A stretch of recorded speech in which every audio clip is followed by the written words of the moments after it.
Bonjour à tous, merci beaucoup. J'ai consulté vos écrits sur l'article 353 du Code pénal. Écoutez, vous avez vu, ça fait quand même des bonnes notes pour ceux qui ont eu raison de me remettre ce travail, qui était donc pour le jeudi 22 mai, dernier délai, comme vous l'avez vu. C'était écrit en rouge, en gras, c'était difficile d'éviter quand même cette consigne. Ceux qui se sont soumis à l'exercice ont récolté des notes, ma foi, très satisfaisantes, tant mieux pour eux. Alors, quelques points rapides sur ce roman, parce que vous savez que lundi, il y a le conseil de classe. Alors, je tenais quand même à vous dire que au même moment, il y a une réunion, en fait, pour la préparation du baccalauréat, à laquelle je suis convoquée par le rectorat. Donc, c'est bien dommage, mais je ne pourrai pas être à votre conseil de classe, parce que j'ai une obligation d'examen. L'examen est toujours prioritaire sur les cours. Ça, c'est la règle absolue de tous les rectorats. C'est bien dommage parce que j'aurais aimé évidemment suivre l'activité de la classe et voir un peu dans quelle spécialité vous alliez. J'ai écrit quand même dans les bulletins, voilà, les choses de manière, pardon, de la façon la plus précise possible et qui cherche à valoriser vos qualités. Alors, quelques mots donc sur ce compte-rendu de devoir, parce que je ne sais pas si nous nous verrons mercredi matin. Si vous me ferez l'amitié de passer pour notre dernier cours, j'aimerais quand même vous parler un petit peu de la suite de la première et vous donner des conseils de lecture orientés, ciblés, parce qu'on ne se prépare pas n'importe comment à une classe de première. J'ai des conseils chaque année que je donne pour que ce soit à la fois digeste, qu'il y ait quand même des lectures, oui, rentables.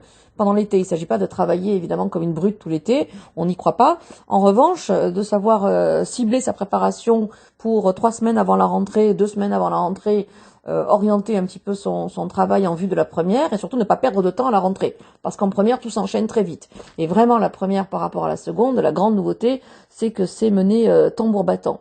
C'est-à-dire que la relative latitude horaire qu'on a en classe de seconde ne se retrouve pas dans une année de première où la cadence est soutenue à un rythme quasi militaire. Voilà, ça il faut quand même s'y préparer. Le professeur ne reprendra plus la méthode de la dissertation, du commentaire, etc. On considère déjà que sur l'écrit, beaucoup de choses ont été mises en place.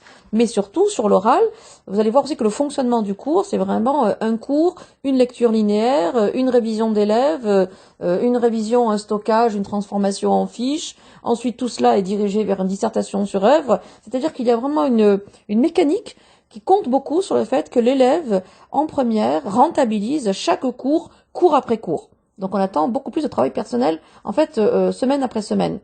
Ça vous laissera peu de temps pour découvrir les œuvres. Il faut donc les avoir découvertes avant, surtout que le gros avantage de la première qui vous attend, c'est que les œuvres qui arrivent sont, même si le professeur a le choix, mais la plupart des œuvres sont relativement courtes.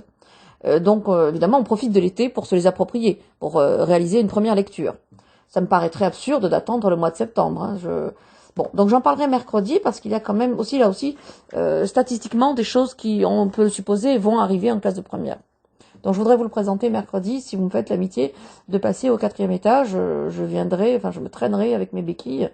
Je ne marche toujours pas en fait, c'est très long puisque à la déchirure importante côté droit s'est ajoutée une élongation qui vire à la déchirure côté gauche puisque j'ai beaucoup forcé sur la jambe gauche. Voilà, par contrepartie. Bon, bref, c'est pas... les médecins me disent que c'est entre 6 et 12 semaines pour une déchirure. Vous voyez, on est à 5. Bon, oui, je suis à mi-chemin. Mais c'est pas très glorieux. J'arrive toujours pas à tenir réellement sur 2 pieds. Donc c'est... Bon, bref.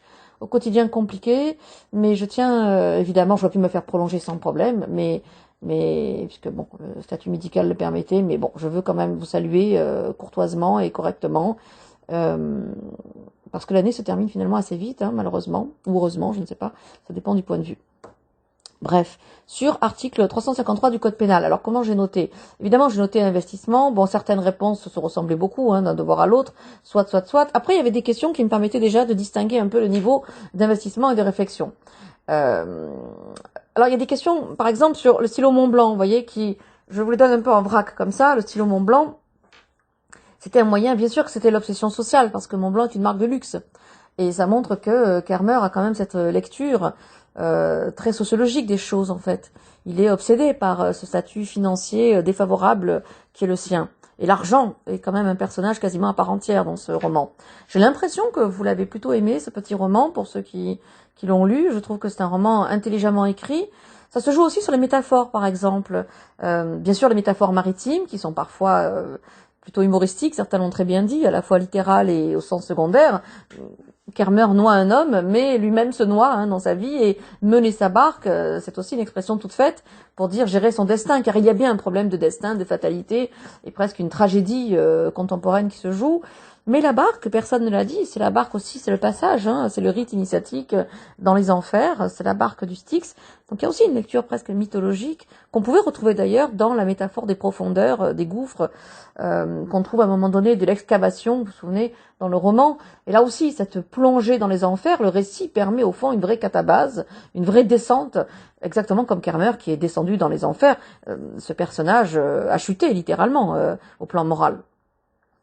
D'autres moyens de vérifier, Robert Mitchum, alors j'ai mis une demi-réponse, c'est vrai, l'argent ne fait pas le bonheur, ou presque, mais surtout l'habit ne fait pas le moine. Et effectivement, Laznec, très souriant, très marseillais, avec toutes les hyperboles qu'on peut imaginer, ce Laznec, bien sûr, en vérité, c'est le diable.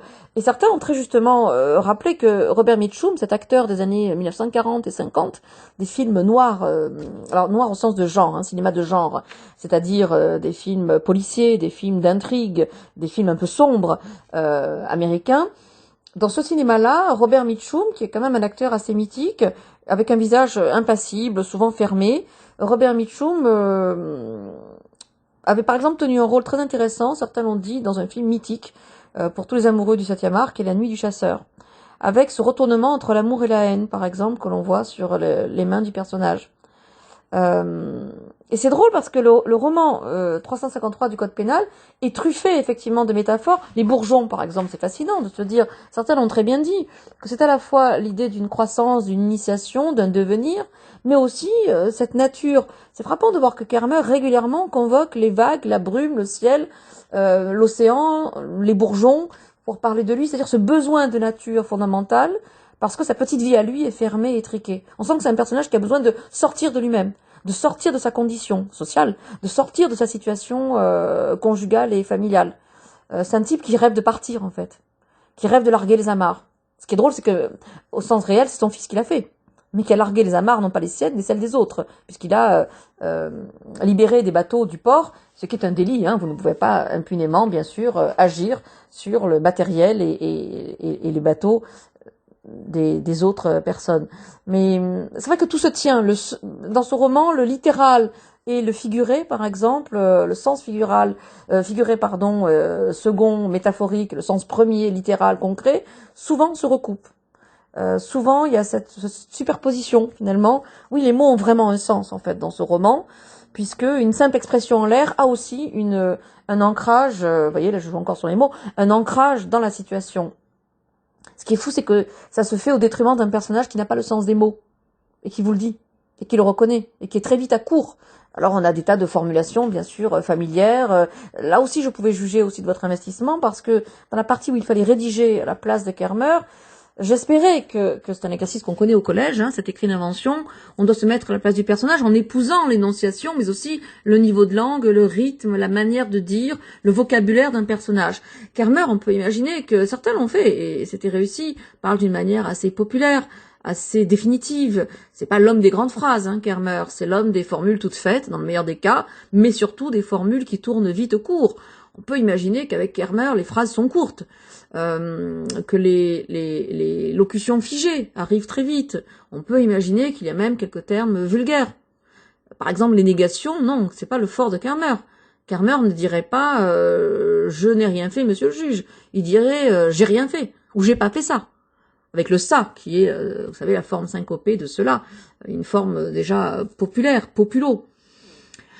Les flèches ce sont intéressantes parce que cette métaphore qui est celle de Tanguy Viel, bien sûr, il y a les flèches quasiment du sacrifice. Ça aussi, personne ne l'a vu, c'est quasiment Saint-Sébastien, en fait. Les flèches sont les flèches de l'amour de Cupidon, mais on l'avait vu, si vous vous souvenez, avec en début d'année, avec Ronsard, mais ce sont les flèches qui font mal, bien sûr, avec cette figure pathétique, qu'on retrouvera un peu dans l'image du suaire, non sans humour, cette figure christique, cette figure martyriale, c'est-à-dire du sacrifice.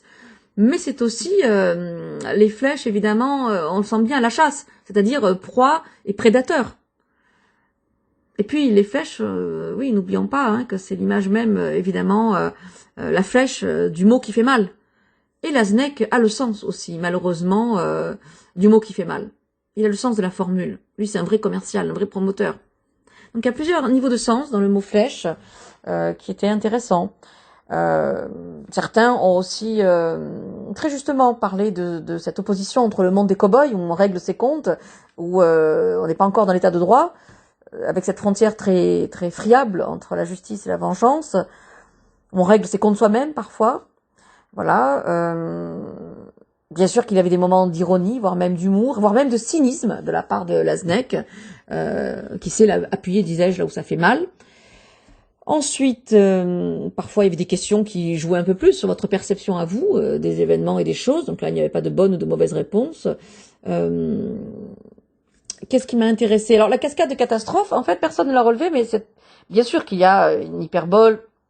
Évidemment que là aussi il y a quelque chose un peu d'apocalyptique et de chrétien hein, derrière la catastrophe. C'est quand même un des moments importants de l'Ancien Testament. Mais surtout, cascade et catastrophe, en fait, ont la même étymologie au départ, partielle, c'est-à-dire c'est ce qui vous tombe dessus.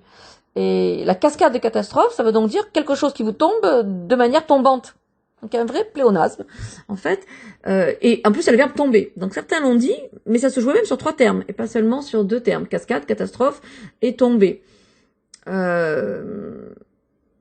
C'est-à-dire que non seulement ça traduit bien sûr l'inexorabilité de ce que subit Kermer, c'est-à-dire que vraiment le sort s'acharne, mais aussi cette difficulté à le dire, c'est-à-dire que même là il est maladroit, même en tant que victime, il ne sait pas l'être bien, il ne sait pas l'exprimer bien. Donc c'est terrible en fait parce que cette redondance qui est aussi une métaphore bien entendu avec la cascade, vous l'avez bien vu en général, on a à la fois hyperbole, pléonasme et métaphore. En vérité 3 figures. Je vous en demandais 2, mais il y en avait en vérité 3. Donc on avait le choix. Ça traduit à la fois l'acharnement sur Kermer et la difficulté. C'est-à-dire que Kermer est une victime sans doute, mais une mauvaise victime. Et une victime qui sait très mal faire la publicité de son statut de victime. Je balaye un peu les longues questions, enfin les nombreuses questions, pardon. Oui, la notion, c'est le destin, c'est la fatalité, c'est la tragédie, bien entendu. Il y a quelque chose là qui se joue en 3 actes. Hein, vous avez vu, il y a 3 parties dans le roman. C'est d'ailleurs, ça traduit que on n'est pas dans une vraie tragédie. Il n'y a que 3 actes, et le sort de ce Kermer jusqu'au bout est un peu minable, un peu piteux. Il se joue rapidement en 3 actes. Chrono, une vraie tragédie aurait pris 5 actes, naturellement. Bien sûr qu'il y a des jeux de mots, mener sa barque. Alors certains l'ont très bien dit, hein, c'est larguer les amarres, prendre le large, se noyer, autant d'expressions imagées qui en fait se rattachent au domaine nautique. Et le texte y revient lui-même à plusieurs reprises. Quand par exemple Aznek lui dit vous savez mener votre barque tout seul, c'est éminemment prémonitoire et terriblement cynique. Parce que le fait est que d'abord non, le fait est que ces bateaux vont causer beaucoup de tort. Le fils va larguer les amarres, va détacher les bateaux, ce qui est interdit, ce qui est une atteinte évidemment au bien d'autrui, mais aussi l'Aznek va noyer, hein, va être noyé. Donc c'est vrai qu'il y a là quelque chose de terriblement malsain presque dans cette métaphore de la barque, qui est aussi la barque vers la mort, la barque au Styx, la barque mythologique, la barque d'Achéron qui vous fait traverser jusqu'aux enfers. Et c'est vrai que Kermer, avec tout ça, passe d'une vie normale à une descente aux enfers. Donc il y a aussi ça, bien sûr. À quoi peut penser le juge? Certains l'ont assez bien dit. Que faire de ce Kermer qui est à la fois coupable et victime? Quelle peine peut être juste pour un homme qui a peut-être toute sa vie déjà payé? Est-ce que la justice est adaptée aussi à ce type de cas? Kermer n'est ni un bandit de grand chemin, ni un homme innocent. Est-ce qu'un code pénal finalement recouvre bien cette complexité? Quelqu'un a parlé effectivement de circonstances atténuantes, c'est vrai qu'il en a, ce Kermer. C'est ce qui le rend à la fois sympathique et antipathique, hein, c'était une des premières questions, et dès le début, au fond, on voit bien que c'est un pauvre type, mais qui a aussi fait de très mauvais choix, et qui s'est laissé aussi avoir. Qu'est-ce qui vous a pris? Certains l'ont très bien dit, hein, ce manque de dignité. Et d'ailleurs, ça joue aussi sur le double sens du fantôme et le double sens de perdre. Il y a perdre et perdre. Il y a perdre l'auto, évidemment, c'est ce qui lui arrive, mais il y a perdre sa vie, sa femme, sa dignité, vous l'avez très bien dit. Quelles hypothèses? Qu'est-ce qui vous a pris? Il a voulu regagner ce qu'il avait perdu et il n'a fait que perdre en plus. Et là, quelqu'un a eu très justement l'intuition de dire un fantôme. Fantôme de quoi? Cette idée de la justice que l'on perd, d'une justice qui n'arrive jamais. Fantôme soi-même, Est-ce que c'est Laznec qui revient dans la conversation comme un fantôme? Est-ce que c'est Kermer lui-même qui s'est perdu? Au fond, il y aurait deux Kermer, le Kermer intact, immaculé, et puis le Kermer sali par le crime. Il y avait plusieurs interprétations possibles, le tout était de le dire. Oui, l'obsession de l'argent et du chiffre, 512 000 francs, on voit bien sûr que c'est devenu l'obsession numéro 1 de Kermer. Le stylo, c'est Montblanc, et c'est un stylo très riche, et c'est la marque de richesse visible. Le moindre stylo est à 600 € minimum. Et on voit que le contrat est signé avec, au fond, tout rappelle toujours Kermer à cette colère sociale très profonde. Tout est provocation dans les yeux de Kermer. Ce Laznec vraiment étale son argent jusqu'au moment de plumer Kermer par ce contrat évidemment très très foireux qui ressemble, comme certains l'ont dit, à une arnaque. Le terme a été prononcé. Le Saint-Suaire, c'est le drap, le voile du Christ posé par-dessus, et ça renvoie quand même à quelque chose de très mortuaire. Personne ne l'a dit, c'est très très maladroit parce que il y a quelque chose à la fois de sacré, d'immaculé. Le Christ est censé être un innocent, bon, Kermer ne l'est pas, donc déjà c'est très maladroit. Et en plus, Kermer ne comprend pas qu'au moment où il dit ça, il est en train de signer sa propre mort, au moins sociale, ou du moins judiciaire. C'est-à-dire qu'il va être condamné et sans doute passer son temps en prison. En tout cas, à ce stade-là du récit, on peut l'imaginer. Et il n'est pas le Christ quand même, c'est pas tout à fait le même cas. Kermer ne s'est pas sacrifié pour les autres. Quoique, peut-être pour le petit village. Quelqu'un a dit aussi très justement, quelqu'un a quand même rappelé que les autres n'ont rien fait aussi pendant ce temps-là, que les autres dans la ville, personne n'a pris les choses en main. Bon, sur les titres, vous êtes référé à ce que j'avais moi-même souligné, à savoir le silence c'est comme l'obscurité, donc j'ai eu de nombreux titres proposés, l'obscurité du silence, ou dans les tréfonds du silence, ou les bas-fonds du silence. Quelqu'un a parlé des chemins, je ne sais pas si c'est bien, bon, le texte est quand même très maritime, j'aurais préféré qu'on me parle des profondeurs de Kermer, ou des abysses, ou des bas-fonds de Kermer. On m'a parlé, c'est vrai, le silence qui tue, ça c'est vrai, qui a tué à la fois la famille de Kermer et qui a réellement tué Laznec.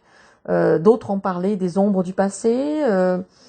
Qu'est-ce que j'ai entendu comme titre le cas de conscience, qui était très juste aussi. Voilà, très juste, très juste. Quelle fable? Le corbeau et le renard, avec cette flatterie, tout flatteur vit aux dépens de celui qui écoute, bien entendu.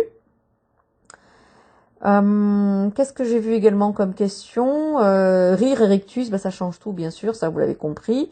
Le sourire, la version bien sûr posée, acceptable du rictus, qui en est la version crispée et négative, et surtout très contenue, très maîtrisée, alors que le sourire a quelque chose peut-être d'un peu plus à la fois pudique et partagé, alors que le rictus est quand même une rétention du geste facial. Alors la rade, c'est l'océan moins l'océan, quelqu'un l'a très bien dit, c'est pas souvent que cette phrase a été bien traitée, bien sûr la rade c'est fermé. Et donc on a la mer, mais sans la promesse de la mer, sans la liberté de la mer. Et donc souvent vous avez vu la rade comme quelque chose de rassurant, je ne crois pas, parce que pour Kermer, cette Bretagne-là, c'est pas du tout un espace rassurant, c'est un espace pauvre, c'est un espace vide, d'où sa propension à se laisser avoir ensuite par le promoteur. Non, c'est que la rade, on a l'eau, mais sans les avantages de l'onde, c'est-à-dire sans le départ. On reste au port. Voilà. Donc je ne sais pas si la rade est si rassurante que ça, elle est aussi quelque peu claustrophobique quand même. Vous avez vu, je vous avais mis la barque qui se noie. J'espère que vous avez apprécié ce rappel dans les images. Kermer est-il responsable? Vous voyez, c'est bien la question que se pose le juge, évidemment. Je vous ai mis dans la position du juge, bien sûr. Un malheureux accident, oui, expression terriblement ironique, évidemment. Et puis, le juge, effectivement, est-il moral? Est-ce que ce juge juge bien? Il juge humainement. Mais est-ce qu'il juge judiciairement? C'est tout le problème. C'est un roman sur quoi, au fond? Sur la justice? Sur l'injustice sociale? Est-ce qu'on peut réparer une injustice par une autre injustice, par exemple? Voilà. Est-ce qu'au nom de l'injustice sociale subie par Kermer et de la duperie, de l'arnaque, on peut quand même laisser un criminel impuni? Ça pose aussi cette question-là. Est-ce qu'un crime répare un crime? En tout cas, est-ce qu'un délit, parce que ne pas condamner quelqu'un dont on sait qu'il est coupable, c'est quand même aussi un délit. En tout cas, c'est un déni de justice, un déni, je dis bien de justice, D-E-N-I. Qui est humain, qui est inhumain? Le titre est terriblement administratif, alors que ça n'est qu'une histoire d'être humain, en vérité derrière. Bon, je trouve que c'est un très beau roman, qui est passé d'ailleurs en représentation théâtrale cette année, au Bois de l'Aune. Je voulais qu'on se termine sur de la littérature à la fois contemporaine et significative. Pendant que je vous parle, j'ai ma jambe droite qui hurle. Incroyable, incroyable. Je suis assise, ma jambe est étendue. Il y a des moments où le muscle, là, je ne sais pas ce qu'il fabrique, dans le strap, là, mon Dieu. Écoutez, je vous souhaite un bon conseil de classe, mes enfants. Je vous remercie pour l'année écoulée. J'espère vous voir mercredi. Et peut-être l'an prochain, qui sait, on va bien se recroiser de toute façon. Prenez soin de vous et bon courage pour la suite.